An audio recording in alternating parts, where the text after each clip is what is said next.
In this episode, I'm talking with Patrick O'Connell. Now, Patrick works for NewThing Network. NewThing Network was birthed out of Community Christian Church in Illinois, right? Dave Ferguson's church. And this organization is incredible. They work with churches all over the globe, and they help network churches together. And so it's pretty fascinating what Patrick has to say. We're actually talking about a lot of different things, but one of the things that are going to stand out that you're going to really appreciate is the difference between multiplying churches versus church growth. And it's fascinating. You're going to love this. Enjoy. Well, hey, Patrick, thanks for joining us today. Glad to have you on the podcast. Glad to be here, Jason. Thanks for inviting me. Yeah. So you're with NewThing Network. So talk to me a little bit about NewThing, what you do for them, how they got started, and what you guys have been up to. Yeah, I'm the global director, and NewThing is about 15 years old. It began with Community Christian Church in Chicagoland, where Dave and John Ferguson, Dave's our lead pastor, but Dave and John started the church about 30 years ago. And they started the church with this idea of being a multiplying church at some point. And of course, the first iteration of that was multi-site. And then community began to plant churches. And that initial kind of origin of NewThing was as people left community to go plant churches, it was kind of the question, how do we stay in network with one another? And we've realized through the life of NewThing that relationships are really important. And so they're really at the core of what we're doing. I could certainly explain that a little bit if you're interested, but the idea is since that small kind of origin at community here in Chicagoland, NewThing continues to grow. We're in about 40 countries right now, and working with leaders all over the world to catalyze movements of reproducing churches. That's what we do. We are not a denomination. We're not even churches aligned around theology. We are kind of classic Orthodox evangelical, but what we try to do is paint this picture of being friends on mission. And so if you and I are friends and we're on the mission of Jesus together, we're absolutely for each other. We want to see each other win. We want to see each other thrive. And so we do our best to keep it about friends on mission and moving the mission of God forward, primarily through church planting. Okay. So tell me a little bit, like, what's the difference between church multiplication versus church growth? Yeah, that's the classic question, isn't it, Jason? And so I don't see either of them existing without the other.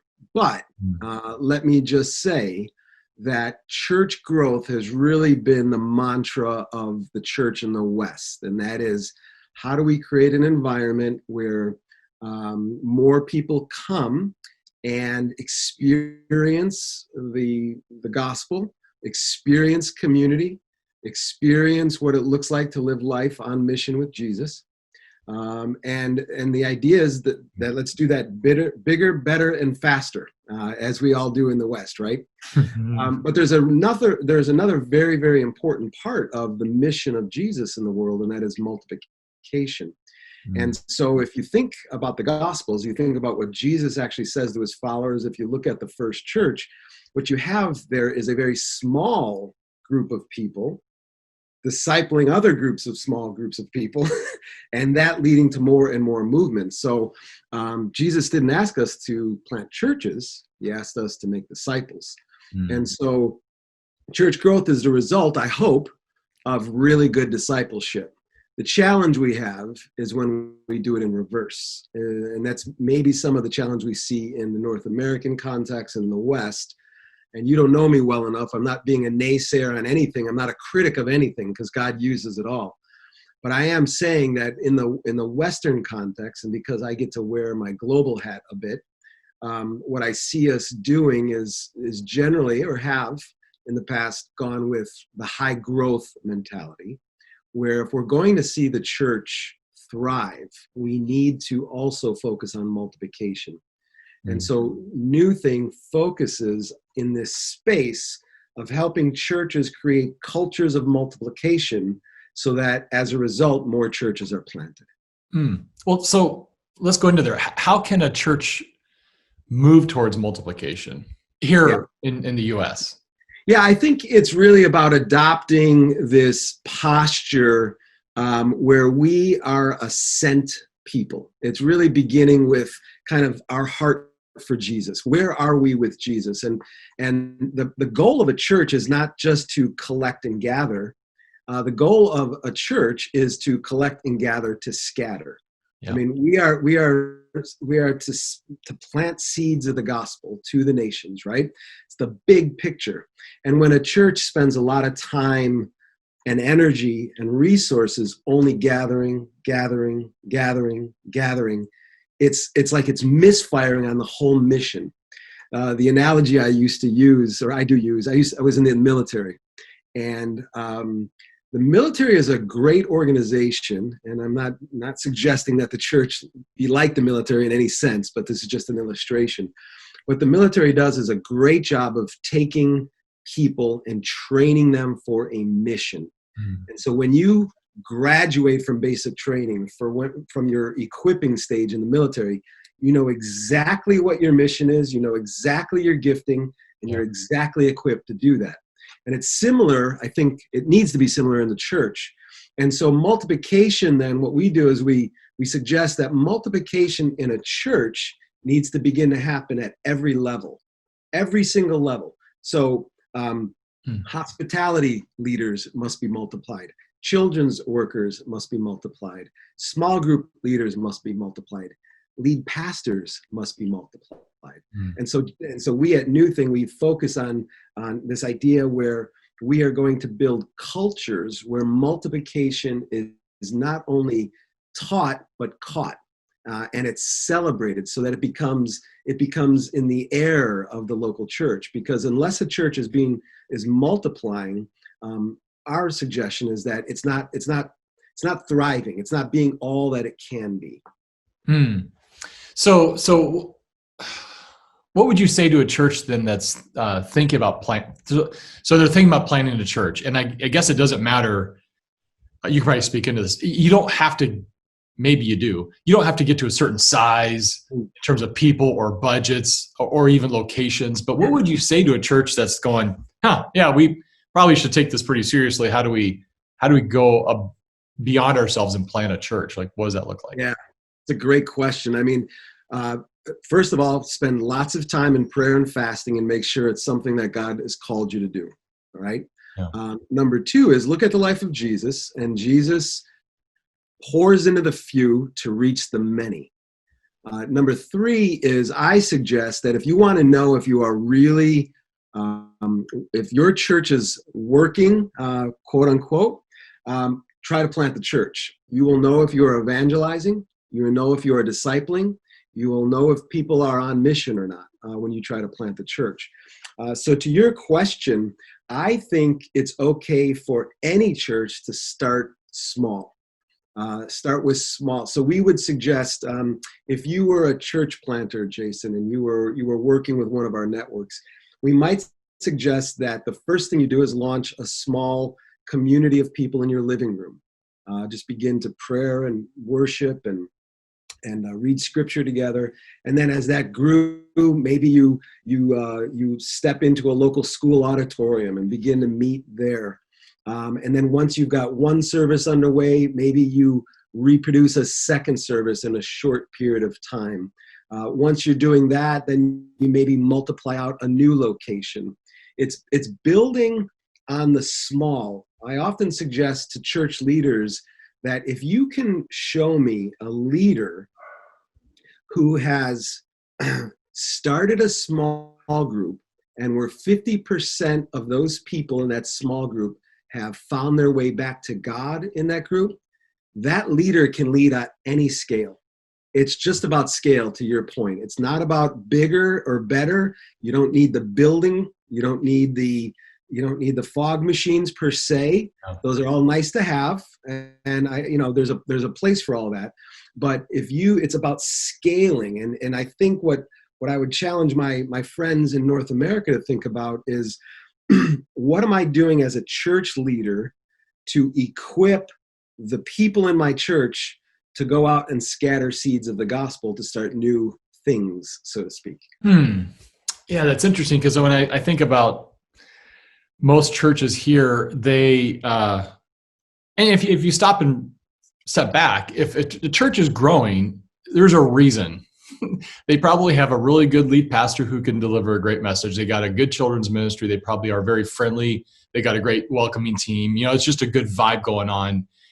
And then I think the mentality would then be, well, let's reproduce this. So let's go add another campus, another campus, another campus, another campus, and get this preacher's word out in those other campuses, right? Which isn't a bad thing, but what you're saying is, no. You kind of need to maybe do both. You can do that if you're called to do that, but you should be sending people to go plant and build over there as well. Is that kind of the idea? Or do you feel like in North America, we tend to lean more on reproducing campuses of our church? Yeah, I mean, what you've said it very, very well. And again, in the effort to say that everything that the local church is doing is great. I'm a huge fan of the local church. So there's no bad churches in my vernacular. What I think to suggest to your, the illustration that you painted there, Jason, is we have a mission though in the church, and the mission is not just to gather and celebrate us. Jesus said, go into the nations to proclaim the good news of the gospel. And however a church is engaged in that missional effort is okay in my book. I will suggest, though, that the best way to reach new people is with new works, new gospel communities, new churches being planted. And so the other point that you brought up that I could speak to is, I think, like any missionary in any culture, we in the North American context need to consider ourselves as missionaries. We need to exegete the culture. And what we have in America, what we have in North America, is a culture that tends to be individualistic. How does this help me? How does this help my family? What does this do for me? And that's fine. It's a fair place to start. And then we also have a consumeristic culture. And so the vernacular of church shopping, you don't hear that too much in the rest of the world. But in the US, we hear that all the time. And so I think as you said, the intentions are always right. I mean, the intentions, there's no pastor that woke up this morning and is doing it for the money and the fame and the fortune, right? They're doing it because, right. Or let's talk to them if they are. They're doing it because God's called them and they love Jesus and they want to see more people come to know the Lord.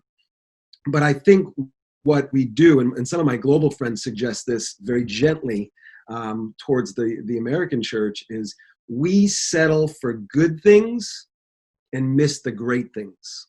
And the great things are gospel movements, our discipleship movements, our movements of reproducing churches that are exploding. And we've seen this in North American history, in church history.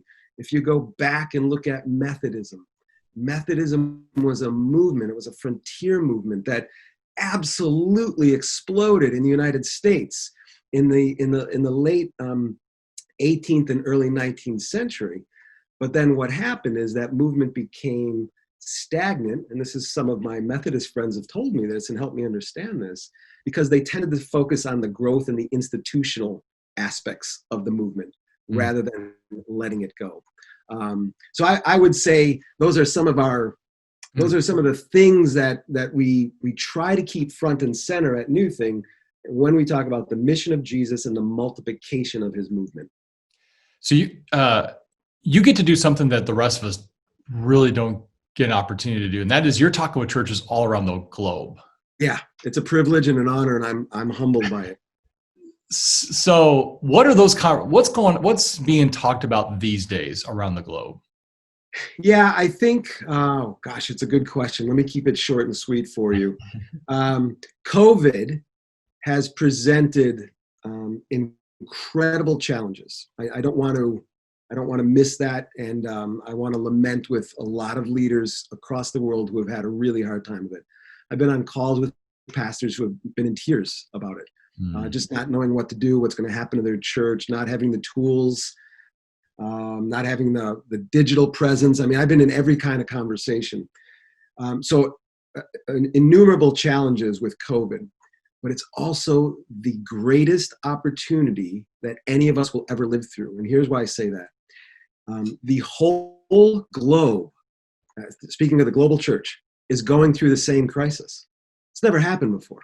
It's never been happened before. You might suggest maybe a world war could have been like that, but the global church has never gone through a crisis like this together. I can talk to a leader in Kenya and hear the same challenges from them about leading in COVID as I do of somebody in Phoenix, Arizona.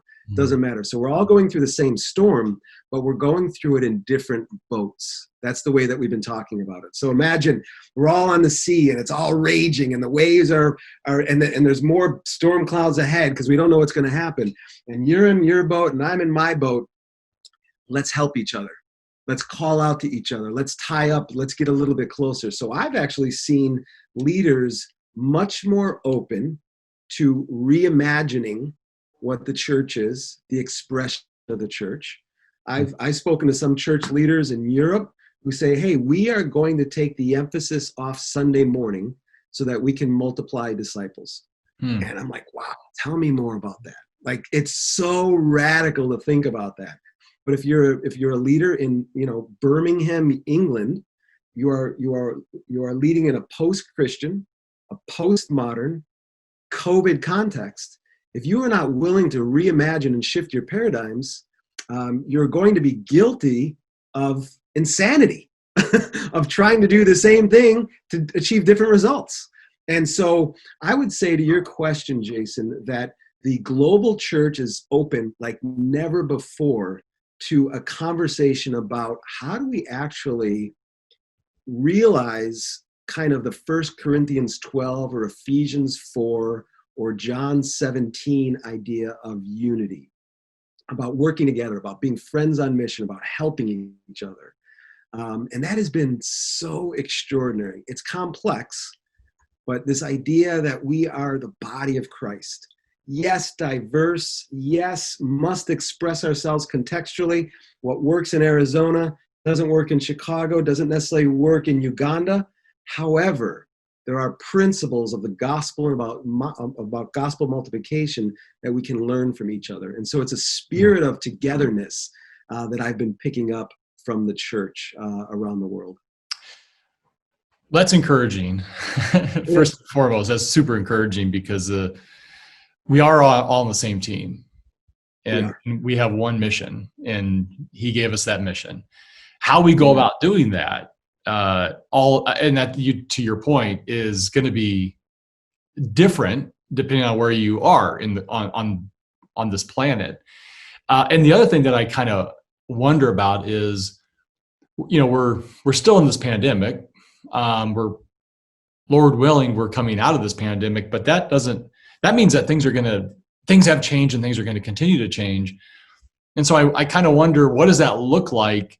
How do we do church after this, whatever this, define this and whatever that looks like, the new reality? I hear that word. There's a new reality. It's still undefined. But, from what you're learning and talking with churches, and then certainly, at Community Christian Church, I'd be curious to know from your perspective, how will church be done? You kind of mentioned we can't just rely on the old ways of, hey, on Sunday mornings, we all gather.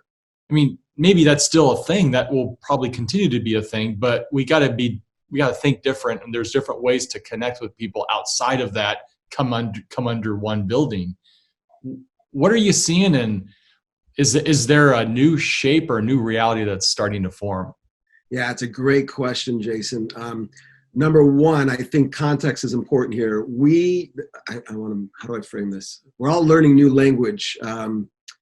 My suggestion is, and my instinct is, and I'm just being prayerfully aware of what the Lord's saying to me on this too, and in my conversations with other leaders, that this is an ice age and not just a winter.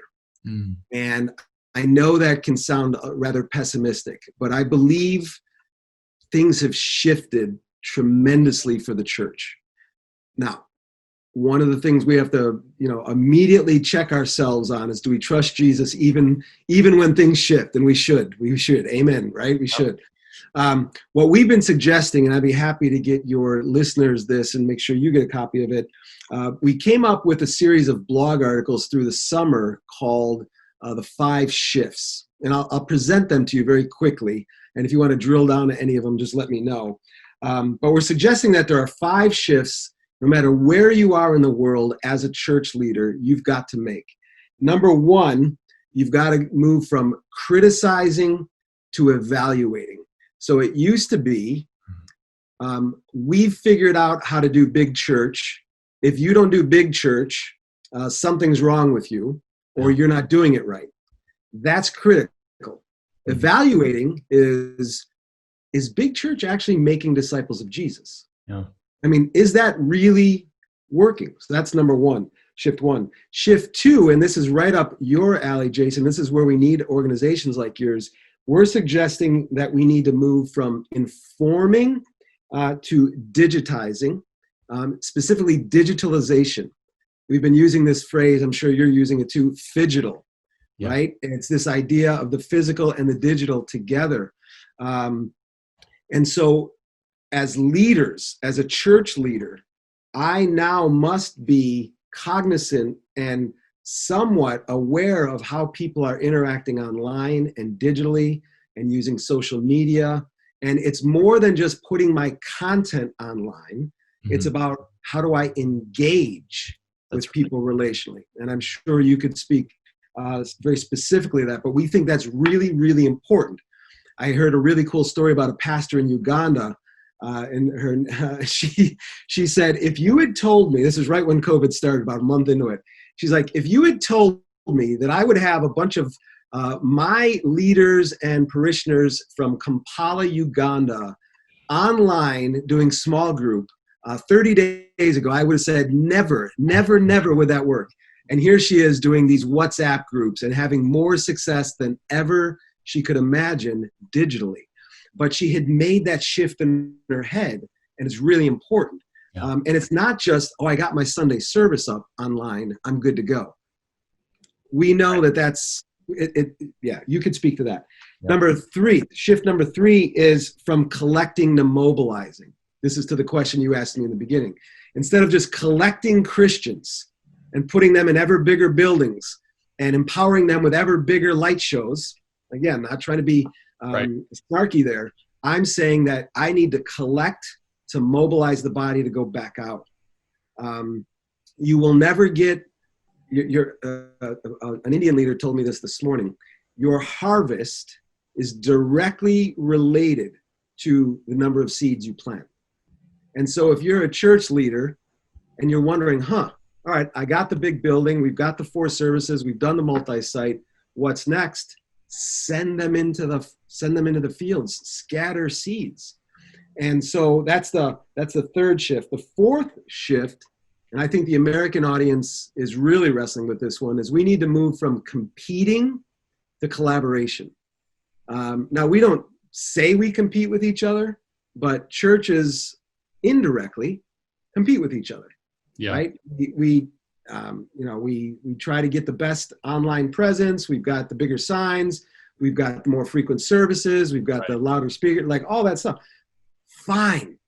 But it's got to all be done in the spirit of collaboration. John 17, unity. The last prayer that Jesus prayed for us was that our unity would be a witness to the world. And so we need to shift this. These are all mental shifts in our head, from competing to collaboration. And then the 5th and final shift is from addition to multiplication. So I think what we have, remember I said we settle for the good things rather than the great things? I think addition is a good thing. Multiplication is a great thing. Yeah, it is. And so that's what we're trying to do. Oh, wow. Well said. Yeah, I for all of you out there listening in, we'll make sure to add this to the podcast. So those are phenomenal. And when I look at kind of the part we played, I think that 3rd point was planting seeds. Yeah. there are more, you can also plant digital seeds. Well, we call them digital seeds, right? Absolutely. So you're putting stuff out there that only God, he's going to do something with that. And that's his job. Our job is just to get the seeds out there, and so that's exciting. And what you'll find this just a really quick story. We did these coaching calls for pastors when COVID broke, and with our partners, we had 1,500 churches join these coaching calls. I was flabbergasted that we had that much. We just hit a nerve, and that was a God thing. But I can tell you, Jason, the first few calls with some leaders, myself included, we were all wrestling with how quickly we needed to learn digital tools. Yeah. Like I one time just flat out said to one of our groups, I said, look, I know you don't want to learn Zoom, but you got to learn it now. I know you don't want to mess with WhatsApp, but you got to learn it now. I know that you don't want to mess with your website, but you better find somebody that will, because our digital presence, and I'm not just saying this because you're on this is your call. Like, we really mean this. That digital space is a field for the gospel. Yeah. And we need to do more than just show our services on Sunday. That's like, it's got to be much broader. And I think the phrase is, if I'm not using it correctly, please correct me. Digitalization is the worldview where the digital environments where human beings live are also places of community and possible enrichment, and people are doing relationships online, and like what you and I are doing here. This is all very, very valuable for the cause of the gospel, and we need to be really great at it. Yeah, and in a sense, it's going to sound weird, but it's an answer to prayer for us. Yeah. We've been praying for years that churches would, like, the light bulb would turn on, that they go, yeah, this Google thing's for real. We probably should figure it out. And there's that's a long runway. Google's around, yes. They're around. Yeah. People are searching like never before.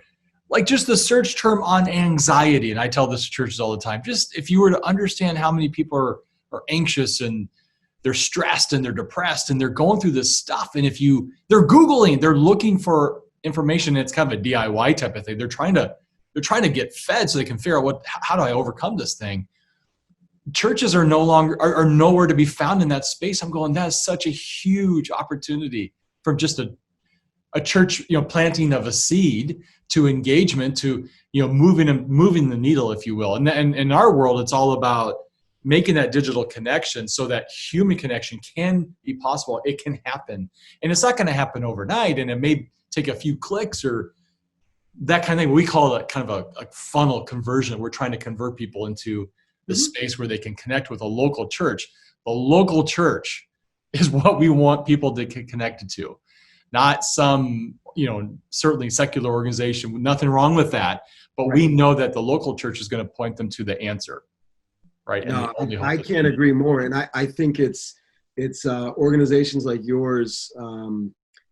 We need this kind of leadership and platform like never before, because we know, business, education, government, all of these are online, if you will. And again, if I'm not using the right terminology, just correct me. But the church, we've settled for the good things. Oh, we got our service online. I've got an app. I've got a website. Fine. Yeah. But that's just content. And content doesn't make a disciple. A disciple that's where relationships are so integral to this. And can we make disciples on Zoom? I don't know. I mean, at some point we probably need to sit in coffees together, right? But I know that you and I can have a really robust friendship and relationship on Zoom. And when we do get to meet in line, get to meet in person or whatever, it's going to be even better, And so I think the church, back to one of the questions you asked, I think the church has realized, and the more leaders I speak to, that they realize that this virtual space is for real. Like, it's a real space. It's not just, they're not here to hear me, so it's not great. No, it's a great space. It's a really great space. And think about the ability to scale. Like you said, at Community, we've got watch parties going on.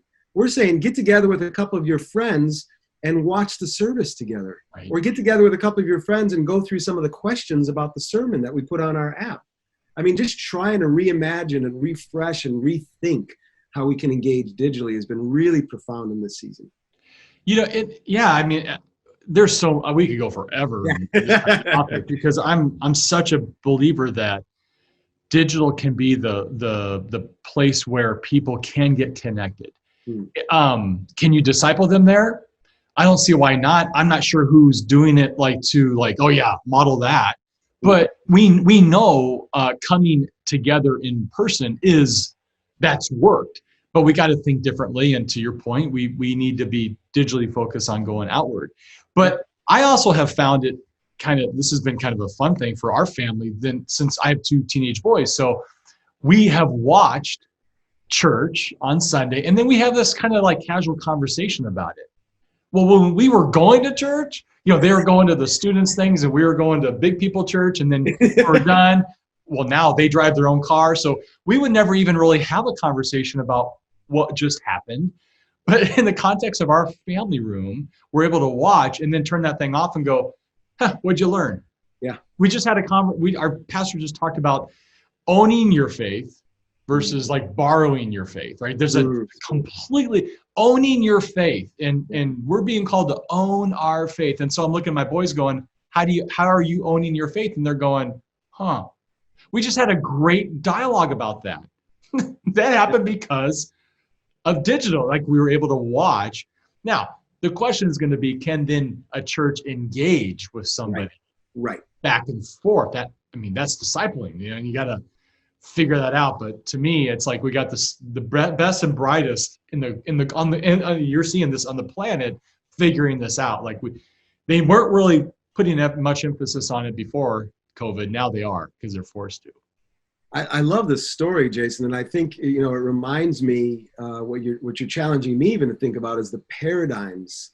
We need to be open in this season, and this season has given us an opportunity to really evaluate our paradigms. Yeah. And what are the sacred cows that we might be holding on to? Yeah. When I was in graduate school at Wheaton doing a theology degree, we had an exercise once. And it went something like this. All right, imagine you are now the leader of the Church of England. And this afternoon, you lost all of your buildings. You had no buildings left in the Church of England. What would you do? And in a weird way, we're living out that case challenge. And it's causing us, I'm wearing my NewThing hat for this conversation. I'm going to take that hat off. I put on my community hat right now. Community Christian Church, where Dave Ferguson is lead pastor, we have not met for in-person services since March. Yeah. And because of the crisis here in Illinois and the health, we want to be safety first and all those things, we are not planning on meeting for the rest of this calendar year. And we are being forced to challenge some underlying assumptions and shift paradigms and think about those conversations that you and your sons had in your living room after that service. Those are just as rich and important as anything we've ever done. Yeah. And so I think it's a really strong illustration. And what I want to continue to challenge myself and all of your listeners to think about is challenging paradigms are just fine. That's what good leadership is all about. It's, if this isn't working, let's find some other way to do it. And man, this is the season to do that. Yeah. I think God's given us this opportunity and to really kind of kill those sacred cows. Yeah. And I listen to you guys and certainly North Point, they're doing the same thing. We're closed until a certain date. Okay. Well, don't just let day by day go by with you moving forward. Actually think about how you relaunch and what would that look like, and if you just relaunched the same thing you did back in February, you probably missed a huge opportunity that God gave you. You squandered it. Yep. But if you relaunch in this new idea of going, how are we going to continue to thrive and multiply, right? And really build up disciples and send them out. That's what we need to be focusing on and using digital as a means to doing that. I've talked to a couple churches. They said, we're trying to shift this idea that we're an online church with some physical locations. I'm going, maybe you're onto something there. Yeah, and that's what community's doing. That's exactly how we talk. Church as network, or we're the church when a family like yours meets in a space and has a conversation about Jesus, and owning your faith. Like, that counts. And so part of this is shifting the scorecard, which used to be just about nickels and noses, right? Yeah. And again, not saying that those aren't bad, Yeah. but even thinking about, okay, what is the role of marketing in this post-COVID environment? Is it just about getting people into a building again? And maybe it is, but maybe it doesn't. Maybe it could be more than that. And that's what excites me. Yeah. So tell us a little bit, like, as we wrap this up, NewThing Network, local churches here in America, how can they get connected to you guys? What is it you're going to do to help them? And what's that even look like? Yeah, newthing.org, newthing.org. So if you want to find out more about us, just go to newthing.org. We'll follow up with you. There's a communications card you can fill out. Be happy to do it. We basically help churches multiply at all levels. So we have some online cohorts going. Again, if you go to newthing.org, you can find out all about this. We also create collaborative spaces for churches to come together to do more. So I'm very much interested in, one of our specialties is we build networks. We start small networks. Now for us, a network is 4 to 6 churches working together. So I live in Chicagoland. We have done a lot of work to bring local churches together as friends on mission. Yeah. They come from diverse theological backgrounds, diverse denominations, but we like each other and we're all for Jesus and we want to make Jesus famous in our city. And so we work together in small clusters and small networks of churches to help each other do more around the 4 values of NewThing. And again, newthing.org has all of this there for you.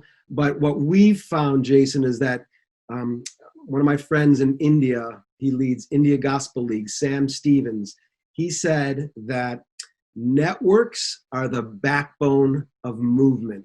Now, the networks he was talking about are these small clusters of churches, or whether they be big churches or medium churches or small churches, doesn't much matter, but these churches working together. And if you go back and look at how the early church worked, one of my favorite chapters in all of Scripture is Romans 16. Go back and read it. It's rather boring because Paul is just saying his farewell or his greetings to the church in Rome. But what you find there is a church that is diverse, Gentile and Jew, men and women, big and small. They meet in houses, they meet in synagogues, they meet in the street. Like, it's just a massive diversity. And so we at NewThing, we bring churches and leaders together to help them do more than they could on their own in the spirit of collaboration for the kingdom cause, not for our castles. Wow. Well, I'll tell you what, you've really challenged us. So if you want to make Jesus famous and you're a Jesus follower, I suggest you get connected to NewThing. If you're not connected to a network, now's the time. Now's the time. Right? More than probably any history of our country, certainly here in the U.S. Now's the time to be locking arm in arm and boy, just from the standpoint of diversity, all kinds of reasons why this is such an important aspect of the church, right, and of our faith. Yeah, great. Well, Patrick, thank you very much. Very insightful, great information, and it was a pleasure having you on today. Jason, thanks for having me, man. This has been a lot of fun. Thanks for having me. You're welcome. All right, take care. You too. Patrick, thank you, my friend. Oh my goodness. We learned a ton about all that's going on. If you want those 5 steps, you want to check them out. You want to learn more about that. I highly encourage you to reach out to Patrick, have a conversation with NewThing Network. These guys are onto something big. Okay. And especially in this day and age, we're in the middle of COVID and it's a new day. We can't think about doing church the same way. Old, what I call the sacred cows have to be gone, and we have to look to the future on how we're going to connect with people and people far from God, far from the church, all that stuff.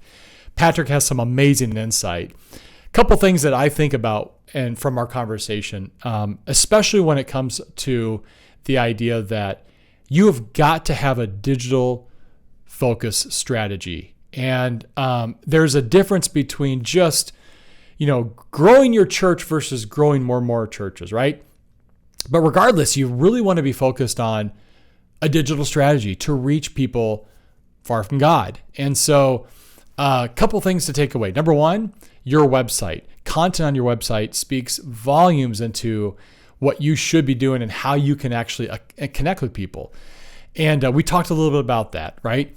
But that's a big strategy, a big part of what you should be doing. Second thing would be then, how are you connecting with people? What is that story you're sharing with people, and what does that look like? And so I encourage you to take some steps. One step would be connect with NewThing Network. Absolutely do that. Second would be, if you want to have a conversation with us about how you can get deeper in this space, we'd love to talk with you and share some ideas and strategies that we have implemented in churches all over the country and their online efforts to get better, right? Phygital, you've been hearing that word. It's the physical and the digital kind of combined. How do we do that? How do we navigate that? A lot of people are speaking to that. A lot of people are talking about that. And certainly we're doing that here at Missional Marketing. And it's a lot of fun because I think God's on to something big through us. And it's just fun to be a part of that. So love to talk with you. Until next time, God bless.